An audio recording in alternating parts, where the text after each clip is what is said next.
एक पुरुष और एक स्त्री एक रूम में रह रहे हैं शादी के बाद, तो चाहे उनके बीच इंटरकोर्स हुआ हो या ना हुआ हो, ठीक है, माना जाएगा कि वहां पर इंटरकोर्स हुआ होगा और वो संतान उसके पति की ही होगी। बात समझ आ रही है? ये बिल्कुल समझ लेना है, बिल्कुल, मतलब यहां पर कोई दूसरा तरीका नहीं है। अगर पहुंच है तो माना जाएगा कि संतान उसके पति की ही है, ठीक है। लेकिन इस प्रोस्पेक्टिव में एक जजमेंट आया था, बहुत ही अच्छा जजमेंट है, वो था हमारा चिलिकुटी वेंकटरालू और वर्सेज चिलिकुटी वेंकट नारायणा, 1994 का एक जजमेंट था, ठीक है, 1994 का जजमेंट था। उसमें एक बात कंफर्म की गई कि पहुंच का मतलब इस बात से होना चाहिए कि विवाहित व्यक्तियों को, मतलब पति और पत्नी को संभोग का अवसर मिला।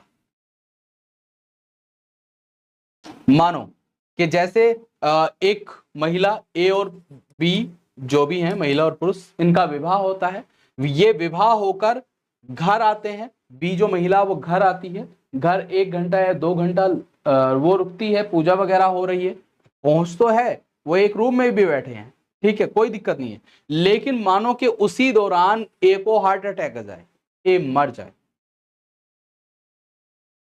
उसी दौरान कोई ऐसी दुर्घटना घट जाए कि उसका पति वहां पर मर जाए, और फिर भी विद इन 80 डेज कोई संतान उत्पन्न हो, तो क्या वो धर्मज होगी, उसी व्यक्ति की होगी जो उसका पति था?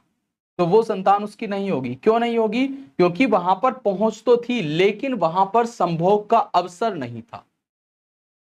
अगर संभोग का अवसर नहीं है तो धारा 116 के नियम लागू नहीं, ठीक है। इस रूम में जहां पर वो दोनों अकेले रह रहे हैं पिछले 2 महीने, 3 महीने, 6 महीने, साल भर से, तो भले ही वो संभोग ना कर रहे हो, भले ही उन दोनों के बीच कोई इंटरकोर्स ना हो, फिर भी वहां पर ये माना जाएगा कि पहुंच थी और इंटरकोर्स का अवसर था, तो ये संतान एक ही होगी, मतलब उसके पति की ही होगी।